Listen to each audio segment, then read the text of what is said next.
Have you ever found yourself caught up in a drama? The kind that steals your peace and drains your joy? Well, today you're going to hear how God brings peace and emotional freedom through Cindi McMenamin's story and her book, Drama Free. So, Cindy, thank you for joining me again today. You're welcome. It's great to be with you. And you're a returning guest, and I really enjoy the way that you speak into women's lives. And today, this has got to be a topic of many women's discussions. Am I right or wrong about drama? I think drama happens just because we're women. There are women who say, I don't do drama. And it's like, yeah, you're a woman and you're around other women. It happens. Yeah, it really does. It really does. So, this is the thing.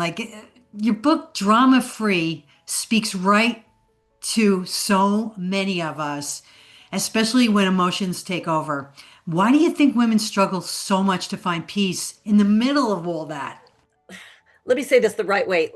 I think naturally we tend to be controllers, if not that, peacemakers. And so, if the whole family comes over for Christmas, or we're just, part of an event, or we're trying to help somebody, there are so many different personalities and dynamics that many times drama can just happen if we are not aware of certain tools and ways to kind of dial down that drama and to be selfless at times and to just kind of be that anchor in the swirling storms that seem to happen around us. Because like I said, drama can happen. Some of us, tend to think, I somehow get just sucked into the drama. Sometimes it's our personality. We'll just, want to help. We'll listen to somebody and we just get pulled in. Other times something happens unexpectedly. We react emotionally instead of responding maturely, and boom, there can be drama. So I think it's something that is just part of life. And when we become more aware of it and how to dial it down, life can be more peaceful rather than chaotic.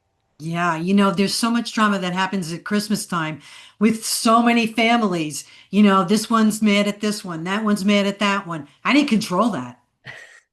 So I've got some different, ways to practical ways in the book to do that. But I think the first thing is to kind of get an overview of what's happening. And for me, it's always a silent prayer. Lord, how can you use me for your will and your way in this situation? You see, naturally, I think the flesh wants to come in and exert our opinion or do what we think in our own flesh is the right thing to do. Sometimes that doesn't go over well, depending on what's going on in everyone else's life. You know how, Nancy, you can maybe meet with a group of women, or maybe even just one on one with somebody, and they say something and it's kind of offensive, and you're thinking, where did that come from? And sometimes it isn't about you, it's about what happened in their life and how they lashed out. That can happen in email a lot because we don't see a person's face or hear their tone, and we're like, wow, that wasn't very nice at all. And so looking at that bigger picture can often help. And that's one of the first steps where we can begin to extend grace toward the other person. Oh, okay, maybe they're having a bad day, and this really isn't all about me or their feelings toward me. Mm.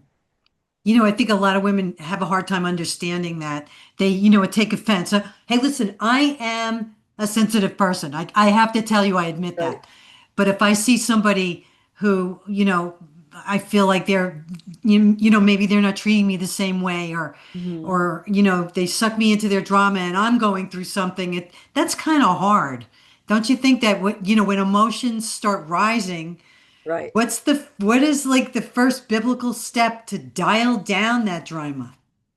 Well, let's see. The Bible does tell us to be quick to listen, slow to speak, and slow to become angry. So that's one of the principles there in Drama Free, because when we can be listening more instead of just suddenly reacting, when you hear somebody say something, you might start getting agitated and might already be thinking in your mind of what you're going to say. That's not listening. That's not being slow, being quick to listen, slow to anger, slow to reacting.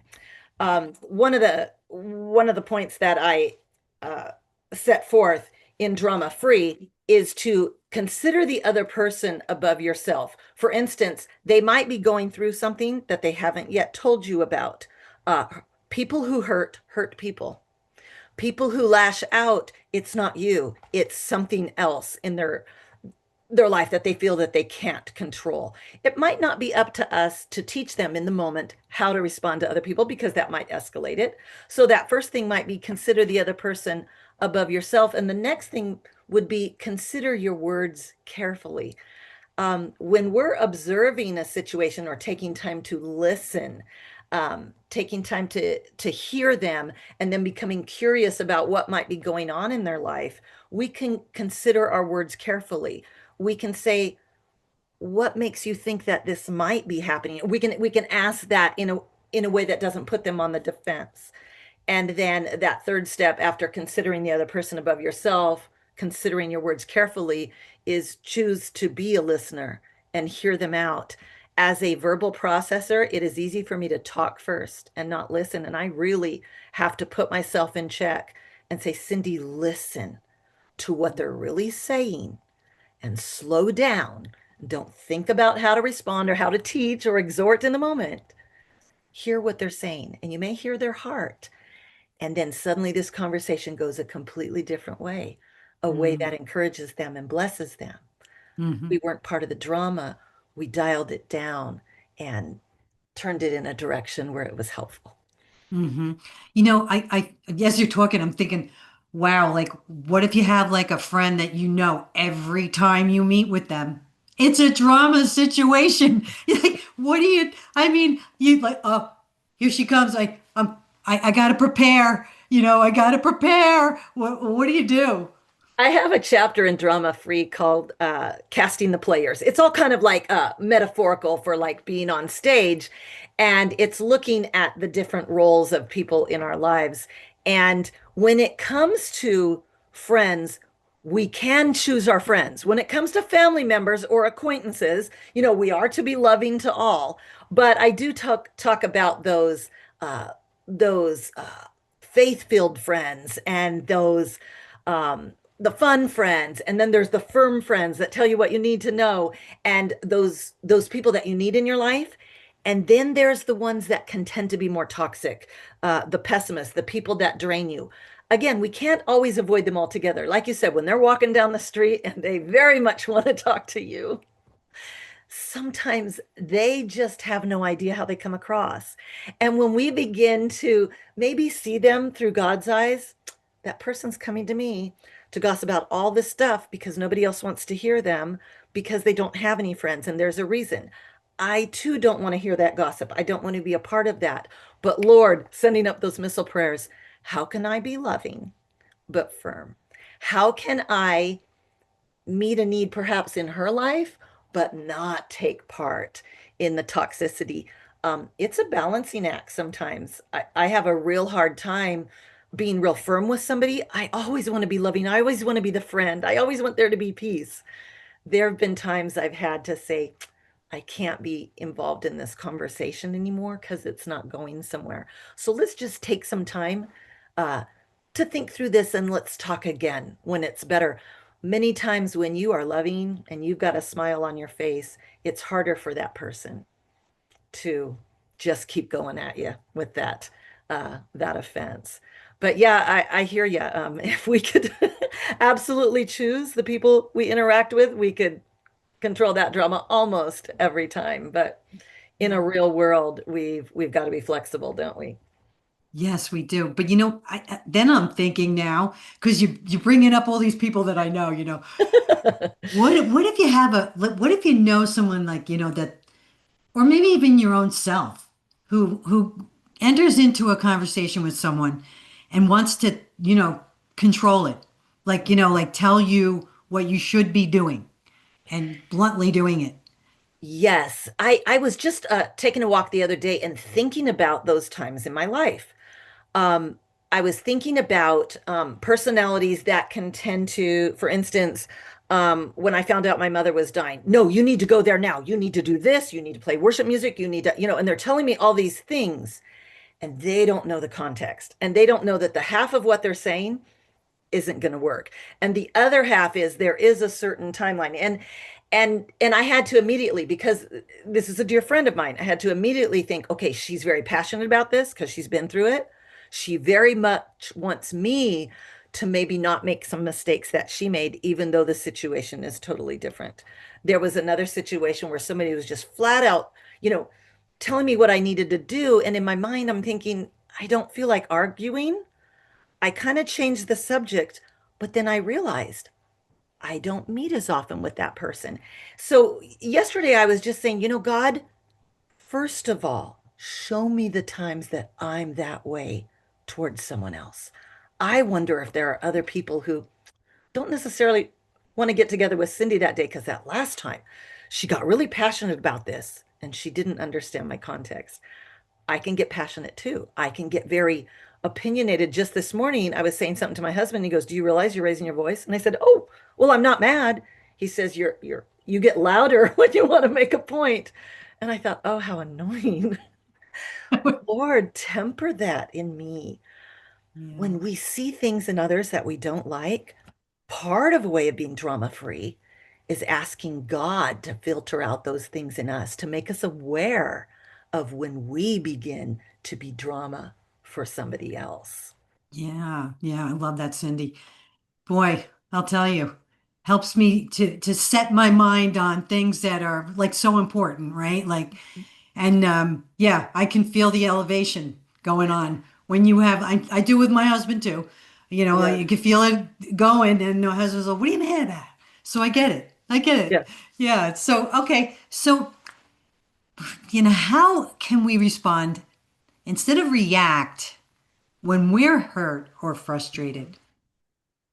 So instead of reacting emotionally, um, I encourage others to respond maturely. And I give various ways to do that. One of them spells an acronym, CALM. CALM, and I put that together in the book. And so this could be a situation where the unexpected happened and you know, uh, there's a tendency to react emotionally. It could also be a people situation. And the first step is consider the big picture. The C in calm is consider the big picture. Every circumstance we encounter is meant to conform us to the image of Christ. So when we can just relax and go, okay, this situation seems like it's spinning out of control, but nothing takes God by surprise. So I can get through this. That second step, the A, is to take that a step further, acknowledge God is in control. God, you're in control of this. I am not um, I am not suddenly subject to the averages or the statistics or what the weather's like or, you know, what has been predicted is going to happen. I am your child. You are in control of this. So give me your wisdom. The L in calm, look for the lesson. What is it I need to learn here about how I'm handling this or not handling it well? What is it I need to learn here? Ask God to show you what he wants you to see in the moment and then stay tuned to his direction. And then the M, CALM, make it a point to praise. Nancy, when we begin to thank God and praise him in the midst of a situation, we suddenly get perspective.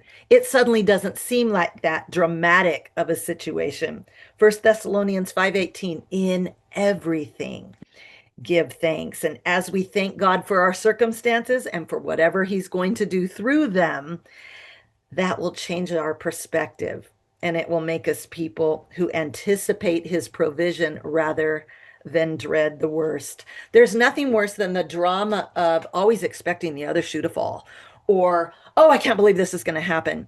We all know people who kind of create drama where there isn't there. Well, what if this happens? And what if this happens? Well, we're right here. And you're thinking of something way up in the future that might possibly happen.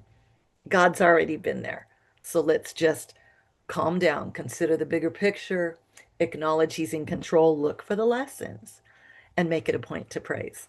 That is like a world of information right there because I know people that are like in full throttle of like what's going to happen. Blah, blah, blah, blah, blah, blah, blah, blah. I mean, it's crazy. But Trust God.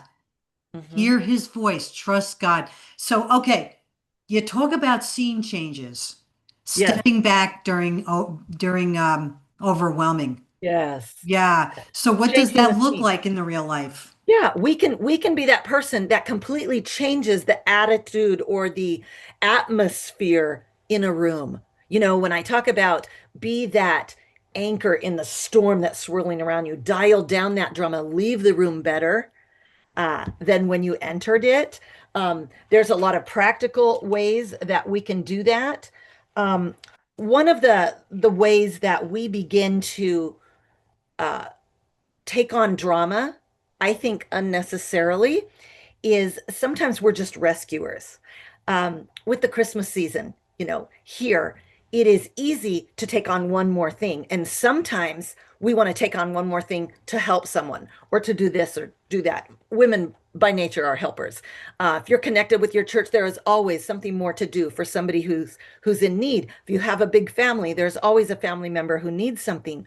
We can exercise wisdom and dial down that drama by not taking on more drama that isn't ours. So, one of the things that I point out is a strategy. It's a little unlike what we tend to do naturally, but it's stop, seek God's guidance, and then stay out of it unless God clearly says step into it. Now, we naturally, when we hear of a need in our sphere of influence, we tend to think because I heard, I'm the one to act. And if by doing that, you then leave your family members hanging because, well, where is mom? Well, she went out to do this, but we were her first priority. Do you see where I'm going with this? Or maybe there were 10 other people who were just as qualified to do that, but you needed to rescue. We can be taking on drama. We can be taking on overwhelm and then becoming drama to those we love because we're simply so overwhelmed. Why? We couldn't say no, or we couldn't just stop, seek God's guidance. God, am I the one that's supposed to answer this, or do you have someone else? Well, there's some place I need to be right now. That might be that maybe I need to let somebody else do that. Is there somebody else I could call? Maybe yeah, because that third step, stay out of it unless God clearly says step into it. We always just step into it expecting, well, that that's the right thing to do, but it sometimes can lead to drama. Hmm. And I think it almost sounds like you're saying when step back, pray first, pray and ask Yeah. God, is this Stop and something that seek you're God's putting my guidance. hand to? You know? Exactly. Exactly. Because when we do that, it's like, Lord, I'm supposed to be here. I'm supposed to be here. And now this happens. What do you want me to do? I want to be sensitive to your spirit. When we pray according to his will, he hears us and he does provide answers. And if suddenly you get a text from your husband that goes, hey, I'm off early, I can go get them. In case there was anything else you needed to do, we can go, well, that was an answer. But if that doesn't happen and we go to the responsibilities first, we might be saving ourselves drama from not just jumping into something, assuming we were the one that was supposed to rescue. Hmm. Cindy, I really need to know, what helped you personally walking through like a season of emotional chaos with peace? So, again, being a verbal processor, I need to, I've learned to go into situations in prayer or just have that constant attitude of prayer. So the minute something goes wrong, the minute I get upset to go, Lord, why is this bothering me? Is this because it rubbed against my sense of entitlement? In which case, that is unnecessary drama. So help me to die to self in that way and to show grace. Or, Lord, is this hurting me because this is really something that needs to be addressed? Is this something I shouldn't just sweep under the rug? Because if so, give me the words and the way and the timing to talk about this so that the friendship can be healed and you can be glorified in the process. I'll be the first to admit that if I just go in my own wisdom and charge forth, I will probably say something I shouldn't have said, or I will jump the timing. But every single time I've chosen to wait and listen to God's instruction and follow His. His timing's always perfect. The words will come when He gives them to me. And so I guess it's just keeping ourselves in check. Um, Now, drama can go two ways. There's not just the person who jumps in and says something. There can be drama that's silent because we don't ever say things, because we let it build and build and build until it erupts or until we implode. I have an a an assessment test in drama free where you can assess your drama factor because I've heard a lot of women say, especially moms of boys, will say, I don't do drama. There's not drama in my life. Well, that's because you have boys and you don't see it every day. Maybe because you don't have a bunch of girls, but it's there. So I have certain true or false questions so we can assess our drama factor. Like true or false, I don't adapt well to change. I tend to react emotionally to the unexpected and think more clearly a little later. I've been known to fly off the handle at times. I'm easily offended. I have a hard time forgiving others. So there can be anything that can lead to drama. I'll do anything to try to help someone. That can be drama at times. I have a strong need to be treated fairly. Here's a few others. I'd rather stay silent than talk about an issue that's bothering me. If unchecked, that could eventually lead to drama. I care deeply what others think about me. That's not bad in itself. That can lead to drama. We need to know clearly what God thinks of us and be okay with that because we can't control what other people think. When I set my mind to do something, I don't want to be deterred. That can be a positive trait. It can also be drama. Here's another one. Um, I tend to speak my mind and solve others' problems, even if I'm not asked. So sometimes, even I like with love that adult one. children, wait till you're asked. Yeah, yeah. I love that one. That was a good one. Well, this is my last question to you. Yes, Is peace possible even when people and circumstances don't change? absolutely, because peace is what God gives us in our hearts. Somebody can be very angry and unforgiving toward us. If we forgive them and we release them off our emotional hook, we can still have peace, even though the situation with them wasn't resolved because they weren't willing. We can be in a situation where some same exact situation happens. One person's in peace, one's not. Well, peace is an inner working. And I believe it's an inner surrender to the only one who really is in control. So as we say, God, I acknowledge you're in control. Give me your peace. That's a request that he always grants. I have a checklist in the back of my book. It's also downloadable on my website under the page Drama Free. It's a daily checklist to being drama free, where you can just check them off. They're all based on scripture, things like I'll bring to God what concerns me and receive his peace that comes through prayer. I'll spend time with God in his word before spending time with anyone else. I'll limit my words and think before I speak, just different things like that, where we can actually make a checklist of what we want to do daily to be more drama free. I like that. And I'm thinking as you're talking again about, having this book, Drama Free. It reminds me of holding on to it because even though one problem might be solved, along comes another, and you may need to, hey, it's a good way to grow. Right. You see something in here, maybe you're thinking it's somebody else and maybe it's really you, and you got to address it yourself, but maybe this is a good way to have God grow your heart and grow your walk with him and your and know what people are like and try to remedy that. And so I say to you, Cindy, where can they find the book and find out more about you? The book's available at my website, strengthforthesoul.com. Drama free. You can get it there cheaper than if you were to buy it on Amazon. So, strengthforthesoul.com. You can also contact me there. I always get back to my listeners. And yeah, lots of free resources and articles as well on Drama Free. And what would you like to leave my audience with today? I would just like to leave you with the fact that you are God's masterpiece. He has designed you for a purpose. And while the drama in your life might feel like some days it's all falling apart, he is the master writer and director of your story, and he knows how to get you to that happily ever after. So trust him scene by scene in your life. He knows where he wants you to be, and he's going to get you there in a very loving and gentle way as you surrender to him. What's one way you can bring peace into your next emotional moment this week? Well, don't forget to like and subscribe and to share for more Christ-centered conversations. Visit the website thecallwithNancySabato.com. Until next time, all glory and honor to King Jesus.